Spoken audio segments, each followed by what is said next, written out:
vibrator broke on the road, and we could talk about that as well. Like China is right there. All of them come from there, but some locations it's really difficult to buy that kind of stuff, if you know what I'm saying. Wanda worked at CNN, but when she hit the glass ceiling, she left to volunteer in El Salvador and to teach yoga and make music in Jamaica. When the money was gone, Wanda went back to Atlanta and faced some re-entry blues.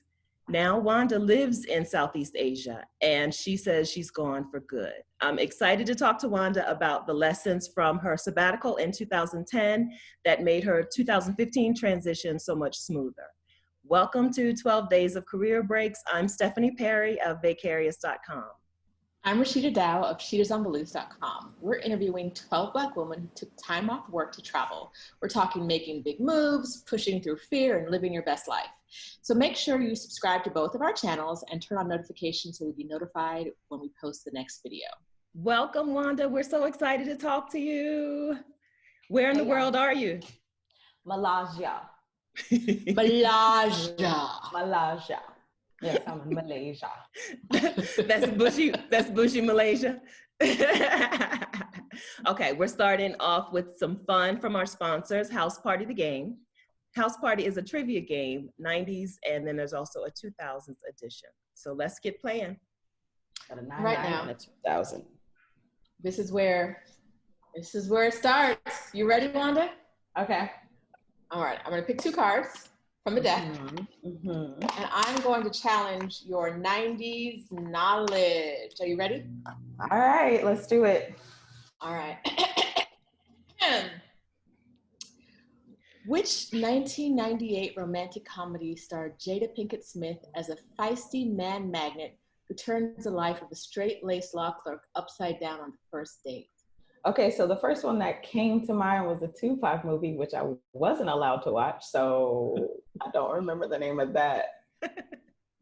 It's not that one. It's not Tupac. No, He did not play a straight-laced law clerk. He did not play a straight-laced law clerk.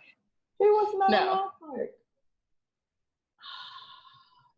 98, Jada Pinkett. I don't know. Okay. I don't know. So I'm going to admit that I would not have gotten this one. Now let's see if Stephanie gets it or whether she's got to do a drink. Get a little shot. Go. Okay, so I think it had a funny name, and I think it was like, Sheeta, give me a hint. I think it has a fun, well, I don't know if you think it's funny. It's got 3 letters in the name. It's a three-letter sound. Oh, I thought it was shame. No. But it's not shame. No. That was a Wayans thing. Yeah. 3 letters. 3 letters. A sound. Meow. How did you even spell that? I was thinking of a Black Lady sketch show, and you know, a woman, and he just makes sounds. I don't know. All right, well, big goose egg to both of you. I am embarrassed. No, and I couldn't get it either. So, all right, it was woo. Yes, it was woo. Woo. I would not have got, I don't know if I've seen woo. I don't know. Now I have to watch it. I haven't seen it. Ooh. Who's gonna get this? For the ladies. Which Bad Boy remix featured both Lil' Kim and Foxy Brown in their first and only appearance together? A, Total, No One Else. B, Gina Thompson, The Things You Do. C, MC Light, Cold Rock a Party. And D, 112, Only You. Can you hear it, Wanda? I think it's Only You. You agree? I'm going with The Thing You Do, right? Is that what it's called? I'm going with that is an option on the card. Wanda thinks she's right? Wanda thinks she's right? Yeah. You're both wrong. So it was Total? It's Total, No One Else. I do not remember that remix. I think my 90s memory is just like off in the, it has died. First of all, I was like 3. So there's that. Okay. That's fair. That's fair. Yeah, I don't think I would have. I might have. And Gina Thompson, The Things You Do. I don't remember that. The things you do. Is that one? I think so. Okay. Well, we're all wrong. But if you want to stump your friends and see who really has a good memory, is it? Yes, and the link to House Party the Game is in the description. Get your copy. Okay, let's get started. Wanda. Well, Are you okay? You ready? like a loser, but yeah, okay. No. That's how we like to start our interviews. We really like to get you down at the bottom, feeling real low, and then build you up as we go along. Come on, you raise me up. Speaking, it's why we're here. Speaking of feeling down and low, how much does that glass ceiling hurt? Let's talk about work. How did you feel? How did you know at work that you were at a point where you weren't going to be able to go any further? I was at HR, and then I learned the purpose of what HR is really there for. They are not there for the humans. They are there for the corporation. Some things had happened in my career, and I felt like my boss was retaliating. It was a schedule kind of position. So we had this schedule bid, and I don't know, there were like 30 schedules because there were 3 different networks. It had to have been more than 30 schedules. And the very last one that I selected was the one that she assigned me to. And so I went to HR like she's being retaliational. Retaliational. And they were like, oh, wow. So how can we help you? And I was just like, I'm done. Like, I'm super done. Like, it's over. So that's, you know, it's a process, generally speaking. And in any relationship, like, there are the breakdown points, but like, that was it. I was just like, I'm not doing this anymore. So how did you get the idea to take a sabbatical instead of just going to another job? Jamaica. I had been traveling with my best friend to Jamaica, and our very first trip, we came back, and she lived in Ohio and I lived in Atlanta. We were on the phone, and we would be on for hours, and we were just like, what are we doing back? Why are we going back? America's terrible. Because like, she had like 4 kids at the time, 3 or 4 kids, I can't remember. But yeah, and it was just like, I don't have to do this. I don't have to be here. I don't have to do this. And it was all because of Jamaica, like taking that trip there, eating mango next to the ocean. I was like, people do this every day? Oh, what am I doing in Atlanta? No. So how long did you spend planning before you actually left? I don't think it was very long. Okay. I had a 2-week vacation planned. It was like the end of the year. It was like Christmas or something, because I was going back to Jamaica. And I think I made that 2 weeks vacation my 2 weeks notice. So I don't think it was very much time at all. Now, did you my pay, in case you're wondering? Did you stay in Jamaica? So did you go down there for your 2-week vacation and stay down there, or did you for a while, or did you come back as scheduled? No, I came back. Okay. And I was looking for volunteer situations everywhere. I forget the name. I think it's idealist.org.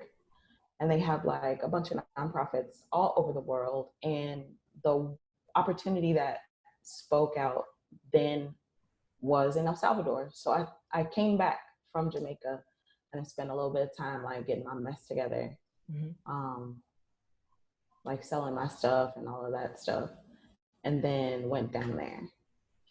So before you took the 2 weeks, when you put in your notice, did you know that you weren't going back to a corporate job? Did you know you wanted to go volunteer somewhere, or were you just like, I'm not doing this anymore? I'm pretty sure at that point I did know that I was not, like, I wasn't applying for any local jobs at all.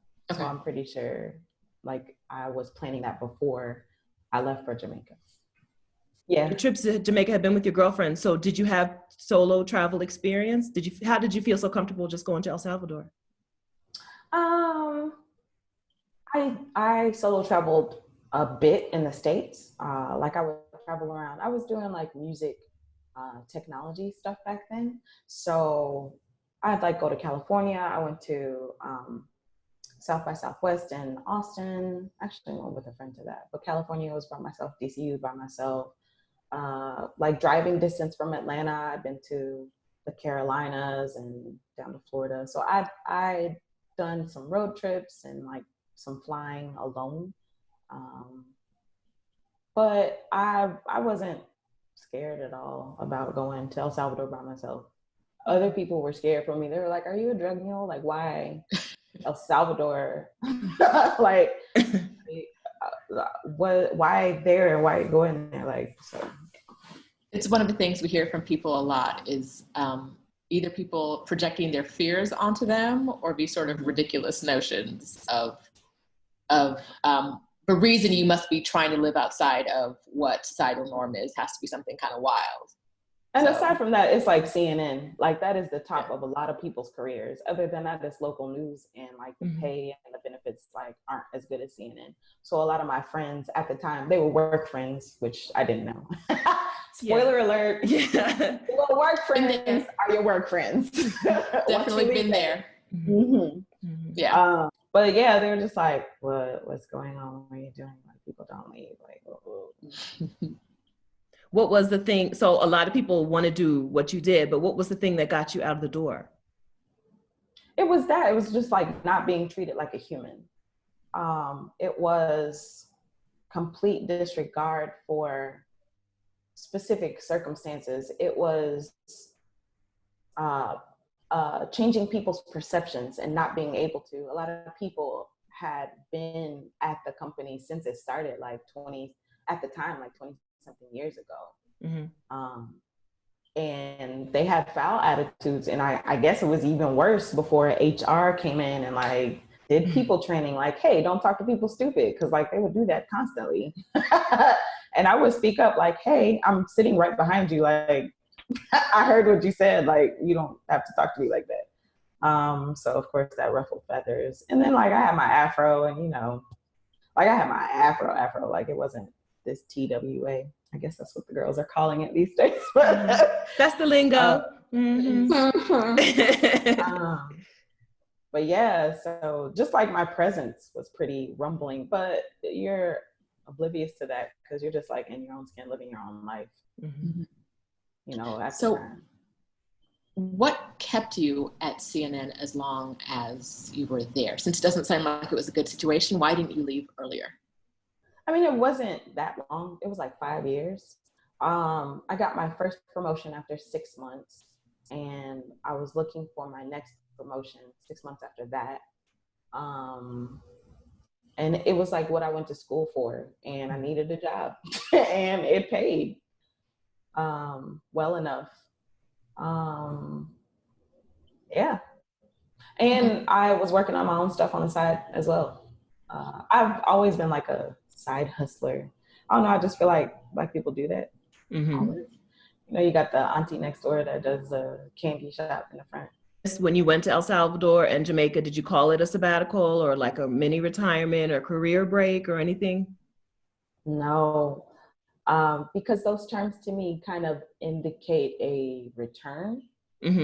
And there was no concept of that. I just knew the world was like really big and it belonged to me and I belonged to it. So I wanted to be out there enjoying the world and not in whatever system, whatever mind space America was in and has been in and probably may always will be. But after you went to El Salvador, you did come back to the US for a little while. Can you talk to us about that? It wasn't very long actually, because I had already booked my travel to Jamaica. So I came back for like maybe a week or 2 weeks. Oh, okay. It wasn't long. And then I took right back off to Jamaica. It was after 3 months in Jamaica that I came back to Atlanta and like fell apart.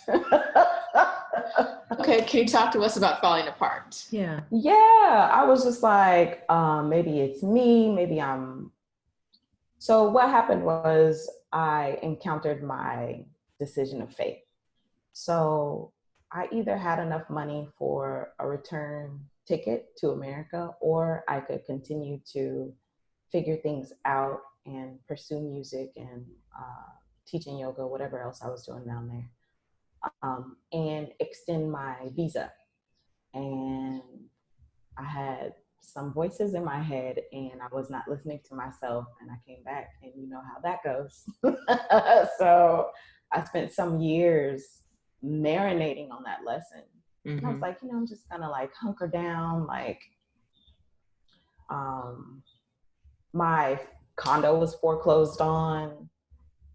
That was also happening around the time that I came back. And then I had to like declare bankruptcy, and you know what that does to you in terms of like trying to get apartments and like all that kind of stuff. So yeah, it was just like really tumultuous. And then having a bachelor's degree didn't help in trying to get jobs because I don't know, it's just, it seemed like when I came back, everybody wanted you to be really passionate. It's just like, can I cuss on here? Because it's just like, so what happened was I encountered my decision of faith. So I either had enough money for a return ticket to America, or I could continue to figure things out and pursue music and teaching yoga, whatever else I was doing down there, and extend my visa. And I had some voices in my head and I was not listening to myself, and I came back, and you know how that goes. So I spent some years marinating on that lesson.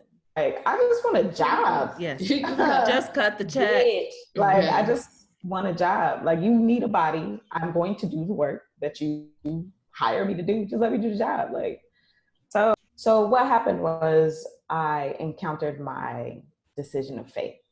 So I either had enough money for a return ticket to America, or I could continue to figure things out and pursue music and teaching yoga, whatever else I was doing down there, and extend my visa. And I had some voices in my head and I was not listening to myself, and I came back, and you know how that goes. So I spent some years marinating on that lesson. How long did that phase last? What is that, 6 years? Five years? Okay. Just like working these little jobs, no plans to leave. I was like, let me just stay, and like, I don't know what my idea was. Let me just stay. And I think it was 5 years because I left in 2016. So yeah. So at the time, did you feel like the sabbatical or the leaving the US was a mistake, or did you feel like at the time, did you feel like it was still worth it? I don't think I thought of it as a mistake. The sustainability of it is, I like problems, and that was a problem that I was not able to figure out because I took myself out of the situation before I could figure it out. So I think that just kind of lingered, because even though it's difficult, there are ways for you to, like, the system in America. So you can kind of finagle yourself around, but like trying to figure it out on a different, like this is, being abroad is higher stakes, in my mind anyway.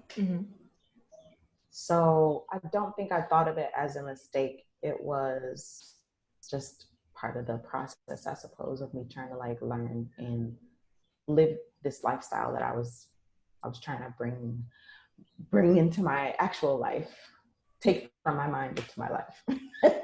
Because you were trying to make a living. You keep saying making music, but you're a singer, right? Or am I wrong? I sing.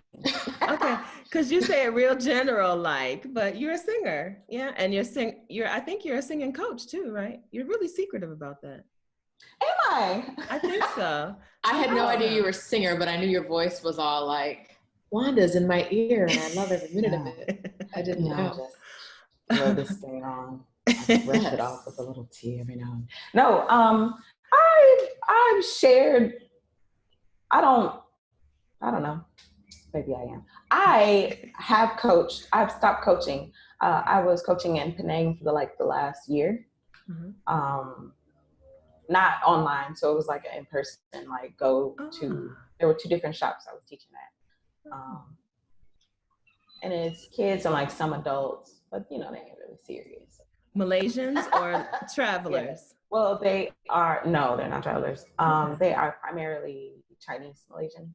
Okay. But yeah, so I have sung. I don't know that I'm a singer specifically. I don't know. It's like, I'm gonna challenge you on that. Whatever, but like everybody has a voice. Everybody has a dance. So you don't sing in the shower? No.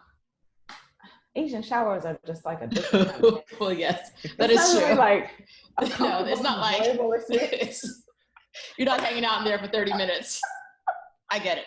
Floor all wet, everything wet. Yeah, no, I get it.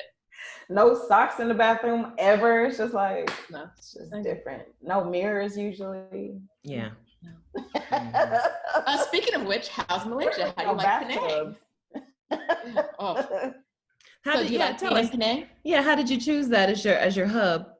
Okay, so traveling, meeting people, eating all the food, and I came to Malaysia because in Chiang Mai there was this couple, and they're so gorgeous. I love them so much. And they were like, "You should go to Penang. The food is dope." And I was like, "All right," because Chiang Mai and I were not friendly. So I came and I just kind of stayed. The visa was easy. Mm-hmm. The food is bomb. Mm-hmm.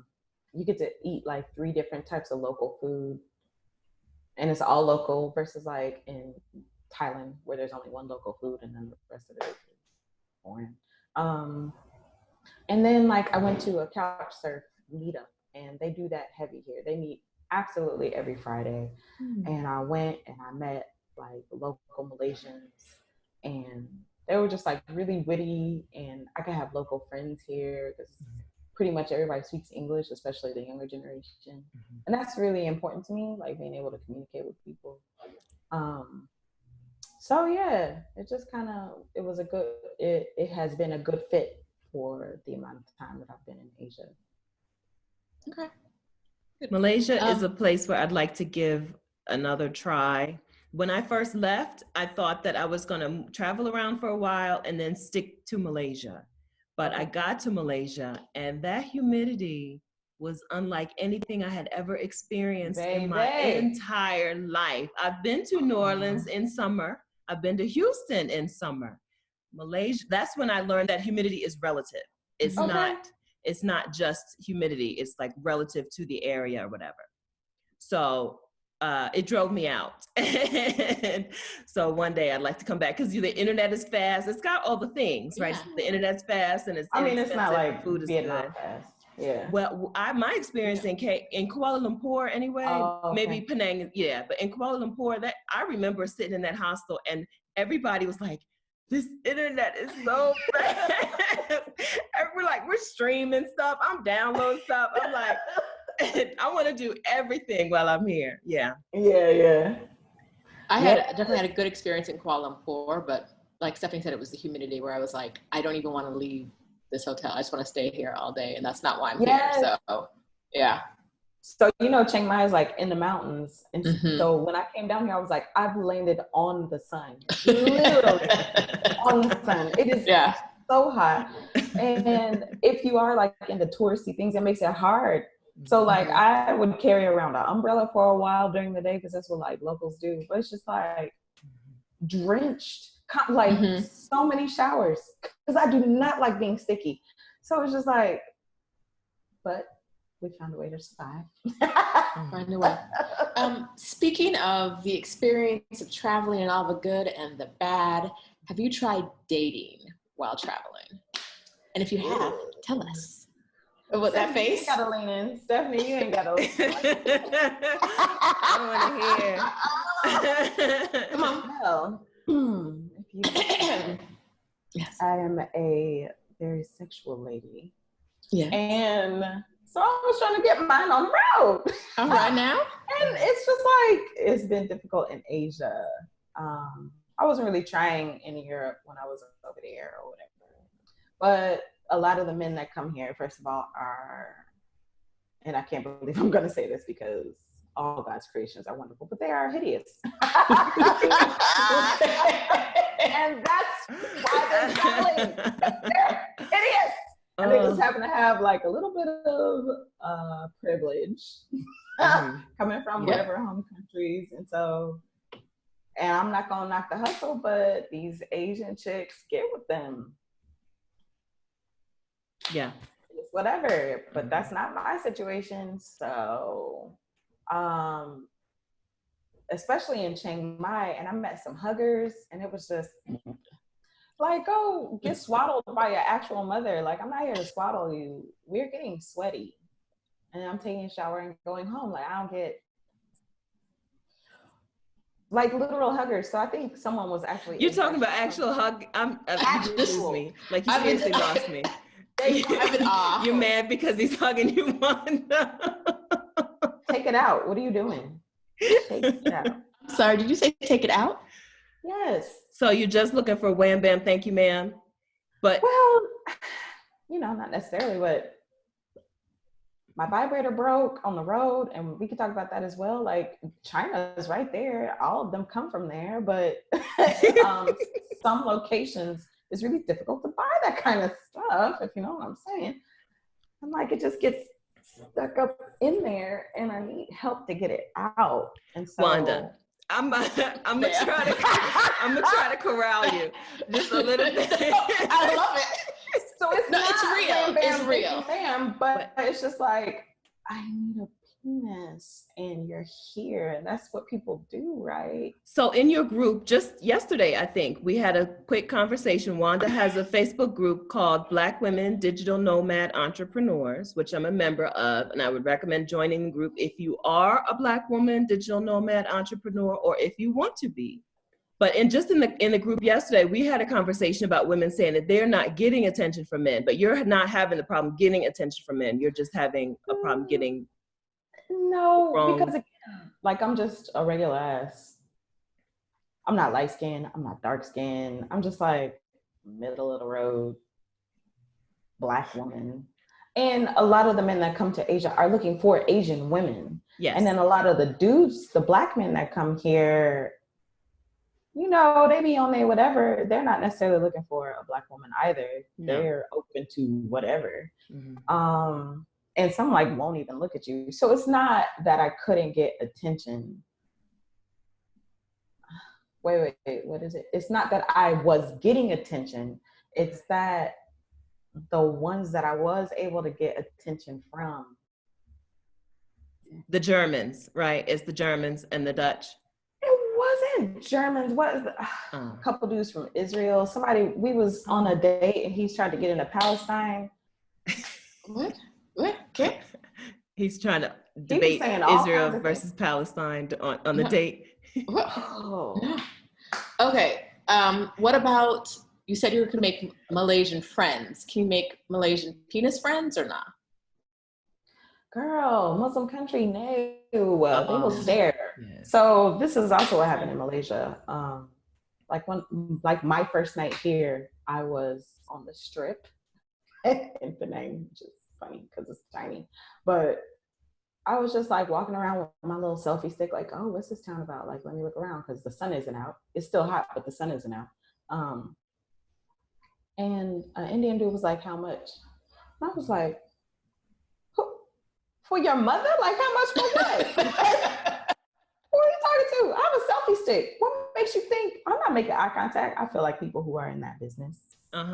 There's a certain solicit. Yes. I'm looking at you. First of all, ew. First of all, super ew. You're somebody's uncle. You probably somebody's daddy. You look gross.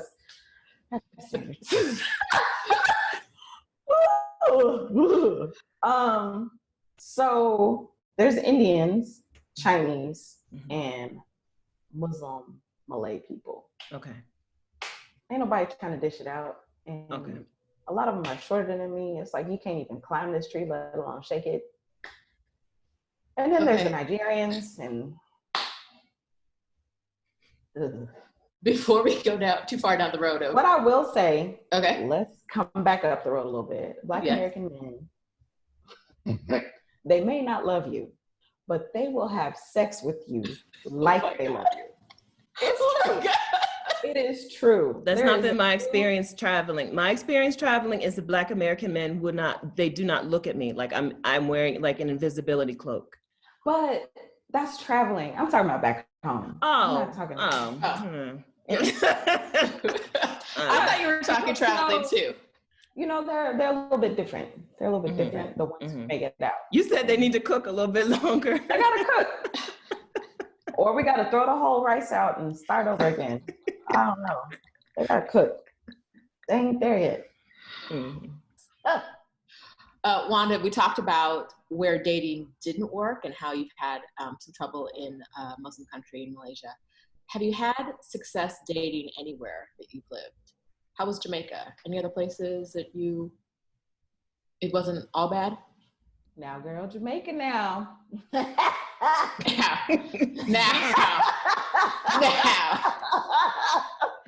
El Salvador, they were also quite timid, but Jamaica, baby, girl, me love you. You know, the Jamaican women hate your entire guts, but Jamaican. Before you go too far, I am a very proud product of a Jamaican mother. But now I got reckless. Just now that I put it out there, you just go get wild. It still stands. Jamaican women hate your guts. As a not debating that point.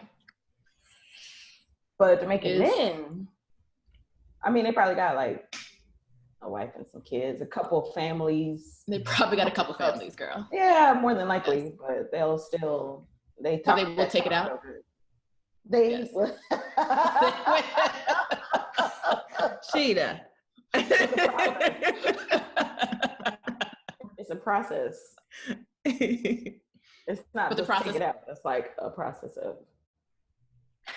But you get to the right point. You get to the beast. Yeah. So I know that women always ask you, Black women, probably Black women in particular, always ask you about dating when you go to other countries. You just tell them don't bother. No, they don't actually ask me.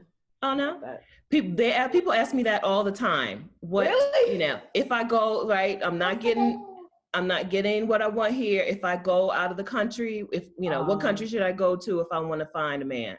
I'm like, child, they all the same. I think that might be a you, Stephanie thing, because no one's ever asked me that. No? People ask me a lot of that's you, Stephanie. They're trying to understand. Well, because I wrote about Tinder. Maybe it's because I write about Tinder and while I travel. Because I believe in Tinder and while I travel, but I know that it's just the same dudes. But there are some differences. Like in Australia, pen pals. Like they believe in being pen pals. They want to write to you forever. Hi. How's your day going? Hi. Hello. Hi. Are we going or not? Free drinks. I mean, like I mostly want free drinks. Like that's fine. Beer in Australia is really expensive. Really expensive. So I'm like, dude, if you're not buying me free drinks, there's no reason for me to hang with you. That's what you message them. Free drinks? Yeah. Where are you going for happy hour? Right? That's the question. Where are you going for happy hour? Right to the point. Cut off all that hi, hello, huh? I'm great, fine, wonderful. Where are we going for happy hour? Thank you.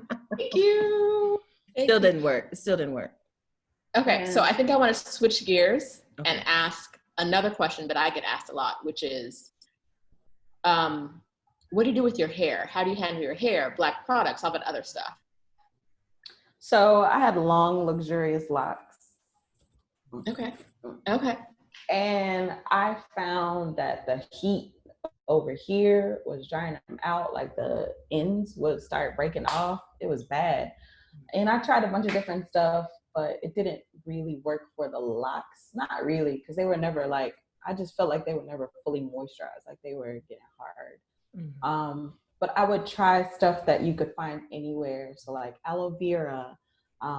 They also sell, what are those seeds? Flax seeds. Flax, Mm-hmm. FLAX seeds. And I could make a gel with it. So you just put it like in a little pan with a little bit of water, stir it up for like literally like a couple minutes, and it makes a gel. So that's what I would use to like twist my locks. It's also really moisturizing as well. And then they have like some national brands, international brands, like Pantene or whatever, where I could find like a shampoo and a good conditioner.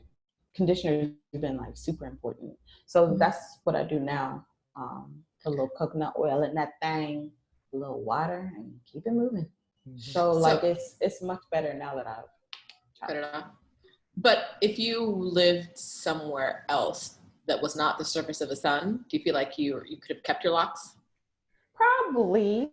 I don't remember them being like that in Europe. Of course, it's like cold and yeah, shadowy. Even when I was in Spain, like there's still enough chill in the air. It's just like you would think the moisture that there'd be moisture, but like there wasn't. So that's my answer to that. You gotta get a little crafty because I don't have friends with money, so I don't have people bringing me stuff. And you know, you can't get a lot of stuff delivered. In Europe, there's less of a problem because there's a usually an African population. You could just pop into a store. I did that in Paris for sure. Because when I was traveling around, like I would just buy some stuff, put it in like a Ziploc baggie and like hide it somewhere in my stuff. So, you know, the luggage police didn't get my products. Because I'm a carry-on kind of girl. I don't really check. But that's what I used to do, is find where those communities were and try to prepare. How have you made this life more sustainable than it was for you in 2010? So overall, just hustling, just trusting my process. The money got low, baby. The money got low. But I wasn't bothered. Usually that I'm used to having a savings account. I'm super fiscal. I traveled for 3 years on 10,000 USD. That's about $10 a day, I think. Excuse me, what? Okay. How? But that was making choices. That wasn't necessarily hostels. There was a lot of house sitting because once you take out that housing, yes, a lot of it is a breeze. But then in Asia, I would usually rent an apartment, but like a studio. Like I wasn't looking. I have wholeheartedly been more focused on making this sustainable than comfortable, and identifying what comfortable means to me. So having an apartment, usually everywhere that I've gone, it's really, really easy. Or not even a full apartment. Like when I was in Indonesia, it's just like they do compound kind of situation. So, you know, you have the family's house who's renting the properties, and then they just have like a bedroom with the en-suite bathroom. I guess that is a studio, but it's like really small, like no kitchen. Like a guest house. But spread out. Yeah. And then there's like a central kitchen, which everybody can use, like situations like that. So I've explored ways to financially make it work for me to make that dollar last, you know, eating locally. Although in Indonesia, I kind of lost my mind and paid so much, you know, just for, I don't even know, like cheese, like, you know, the comfort, the stuff I'm used to, like chia seeds and stupid, like stupid stuff, because they sell that kind of stuff out there. I feel like that happens to every traveler. If you've been traveling for a while, there's that point where you're like, I don't care what it costs. I want something that makes me feel like warm and fuzzy inside. Yeah. Okay, so you have a community of women who share on Facebook their experiences as digital nomads. You also have a podcast called Black Women Travel. Who is your podcast for? My podcast is for Black women who like to travel. So whether they have their day jobs and they're taking trips here and there, or they're a little bit more location independent and they travel part of the year, or they're out here like us, traveling full time on their sabbaticals. It is a way for us to relate in each other's stories. That was really important to me, to try and get diverse stories. So I'm trying to talk to all different kinds of women, all different ages, all different body representations, hair, skin, like background, so that we have a place where we know that there are women that are just like us. It's very different to me than the Black travel groups or the girls' trips. I want to get in depth. I want to get into who the person is and how they were able to make the decisions that they were able to make. Because so many women wonder how do you do it? How do you travel? How do you travel, first of all, even domestically? In America, like, it's just mad expensive. And so I think a lot of people are held back by that cost barrier and being resourceful to figure out how to get around that cost barrier. So that's who the podcast is for. That's why I do podcasts. Also, what I'm trying to expose is taking the sting out of our mistakes, taking the sting out of our failures, taking the stings out of our bad decisions that we all inevitably make. Yes. So that we could say, me too, in that sense. Me too. Like, I've been depressed. I've been anxious. I've been poor, like, especially around the poor thing. Especially around the poor thing, or the fight to not be poor for our bougie babes, you know. That has been something. I don't edit a lot out, so the real reactions that you hear are the actual reactions. I just listened to an episode, I think your latest episode was Glam Powered, and she said that that's your gift. She said you have a gift of, like, interpreting what people are saying and what it actually means. And I think that's all what we all want to a certain point, is to be seen. Yes. Or even maybe the parts we don't feel comfortable with being seen. It's just something powerful in that, because we are here, and for only part of you to be seen. Like, I think all of us have experienced what it's like to have to leave part of you outside, like maybe in a job or something like that. And we want to be our whole selves in some spaces.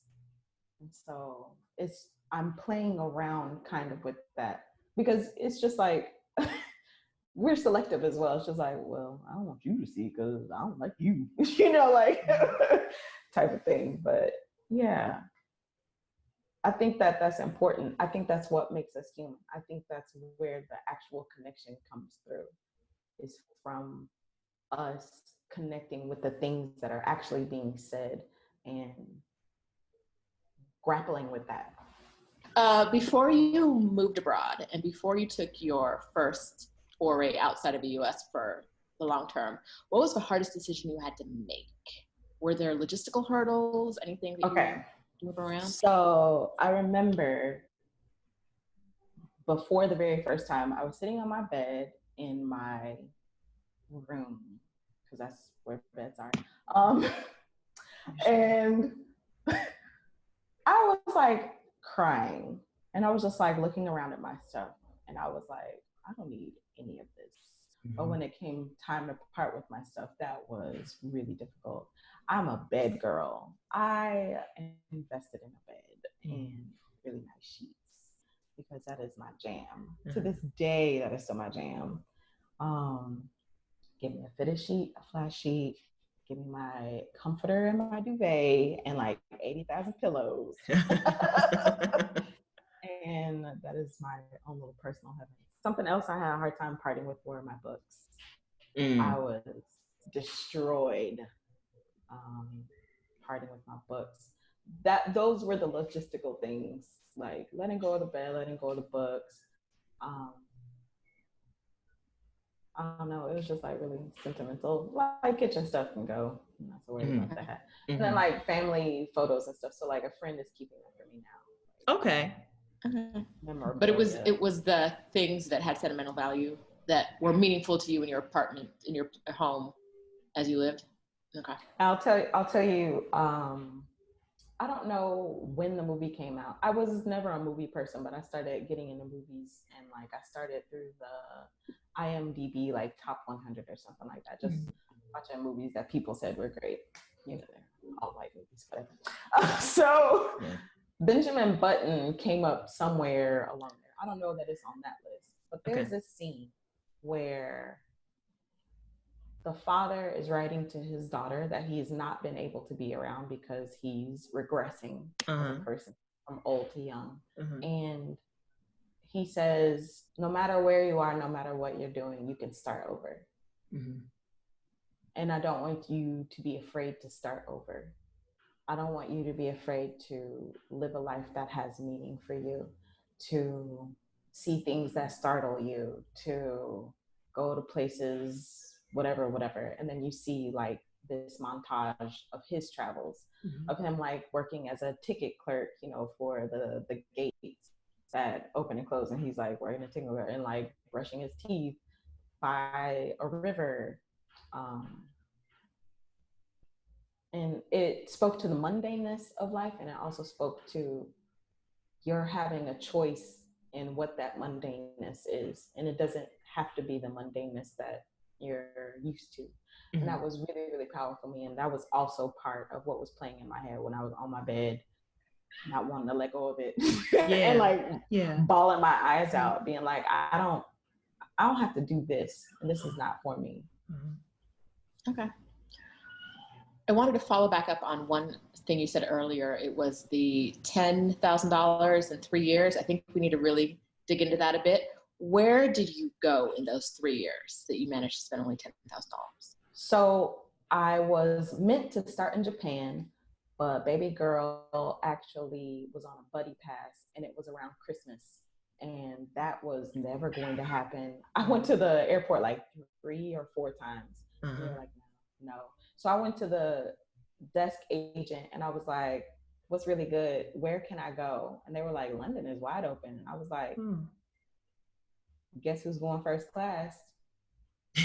So it was December 31st and I got my super comfy. I wish that plane, first of all, I love flying. Second of all, first class. And then third of all, I wish every flight on first class was like 300 hours. I just never want to leave. It's like so comfortable. And I wouldn't know. Buddy pass. So, so I ended up in London completely unprepared for the weather because it's cold anyway, but like it was January 1st. I'm at the airport trying to figure out accommodation. I'm a little buzzed because, you know, I have my New Year champagne. So that's how it started. And so I was in Europe. I was house sitting all over London. That's where Trusted House Sitter started. So there's a strong, like, and they be leaving for months. Long, yes. Best house sits. Yes. But all over Europe, because a lot of the British go to other countries and they have their pets there, or they live between countries and still want you to. So a lot of them are actually British, the houses that I did. So, okay, I was in the UK. I was in Ireland, gorgeous. I was in France, Spain, and Italy, all through house sits, mostly. Like I'd say 80%, 90% house sits. And then from Ireland, I went to Vietnam, and I was there for like 9 months, even though I didn't like it. But I had a year visa because you had to get a year visa at the time. And then Thailand and Malaysia and Indonesia. And I went to visit my friend in Hong Kong. I think that's it. So that's where I've been. So in the $10,000 3 years, it was Europe and Southeast Asia. Yes. Okay. I'm going to put a link in the description to my video on where do you find house sits. It's real. It's a real thing. People think it's something that it's like a fantasy job. It's a real thing. So watch the video. It'll be in the description.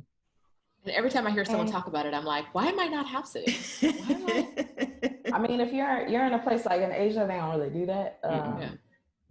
In Asia, if they are expats, usually they're teachers. And teachers really don't get that kind of time out here. Just otherwise I would still be housing in. It's just really comfortable. The thing that I like is you're almost immediately integrated into the country because you have a little fur baby. Usually it's dogs. Sometimes you look up and get a cat. Yes. But the dog helps you to get to know the neighborhood, and the homeowners kind of tell you where to go and what to do. The dog keeps you a little bit more attached to the house, but I'm trying to build a business. I'm not really trying to be outside. I'm a terrible tourist. I'm not really trying to be outside. I need Wi-Fi so I can work myself to death. I can figure it all out. You're not working. I know, Stephanie. Normalize free time. I'm sorry. You're working yourself so hard because you have an amazing travel conference coming up. Yeah. Talk about it. Yes.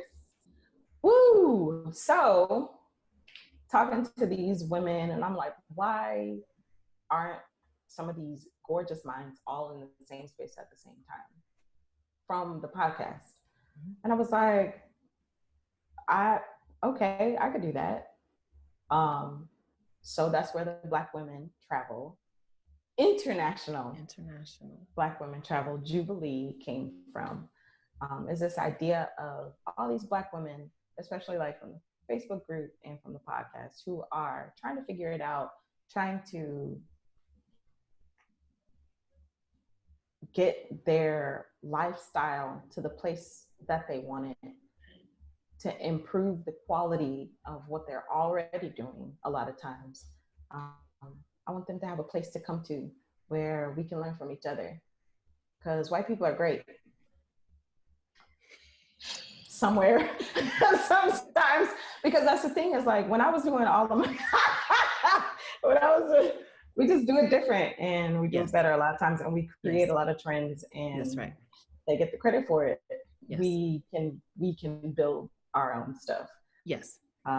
We just need more resources and more tactical stuff to be able to launch and broadcast better. Yes. Blah, blah, blah. There are some things that we can learn. Yes. International Black Women Travel Jubilee, October 2020. That sounds so weird. October 2020 in Kigali, Rwanda. I'm so excited. Yes. And so so people can get more information about this where? There's the website. So it's ibwt.ashalbh.com. Link, of course, will be in the description. If you Google it, you'll find it, I'm sure. Yes. Okay.